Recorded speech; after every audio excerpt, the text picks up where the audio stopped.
عمران خان کے خلاف غداری کا مقدمہ کیسے دائر ہوگا؟ ماضی میں کن شخصیات پر غداری کا مقدمہ چلا ہے؟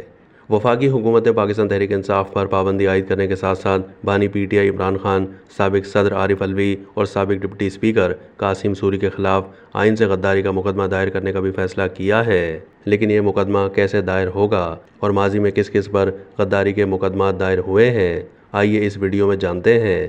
آئین سے غداری کا مقدمہ کیسے دائر ہوگا؟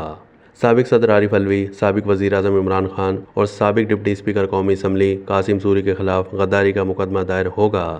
آئین کے آرٹیکل 6 کے مطابق آئین کو توڑنے، اس کی خلاف ورزی کرنے یا اسے معطل کرنے والے کسی بھی شخص کے خلاف یہ مقدمہ وفاقی حکومت دائر کرتی ہے۔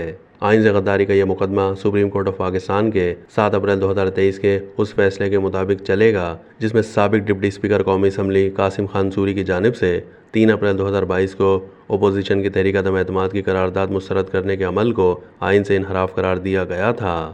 اس وقت کے وزیر اعظم عمران خان کی جانب سے اسمبلی کو تحلیل کرنے اور صدر عارف الوی کی جانب سے اس کی منظوری کے عمل کو بھی سپریم کورٹ نے آئین سے انحراف قرار دیا ہے۔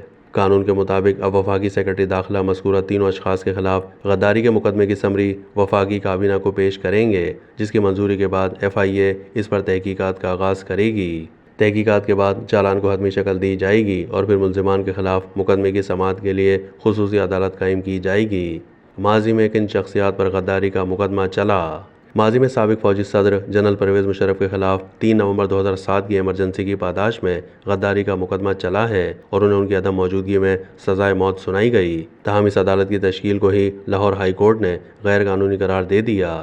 ماضی میں 1960 کی دہائی میں اگرتلہ سازش کیس میں شیخ مجیب الرحمان پر غداری کا مقدمہ چلایا گیا، مگر بعد میں وہ مقدمہ ختم کرنا پڑا۔ بھٹو دور میں ولی خان، خیر بخش مری، عطا اللہ مینگل، شیر محمد مری، افراسیاب خٹک اور دیگر پر حیدرآباد سازش کیس میں غداری کا مقدمہ چلایا گیا، مگر جنرل ضیاء الحق نے حکومت پر قبضہ کرنے کے بعد یہ مقدمہ ختم کر دیا۔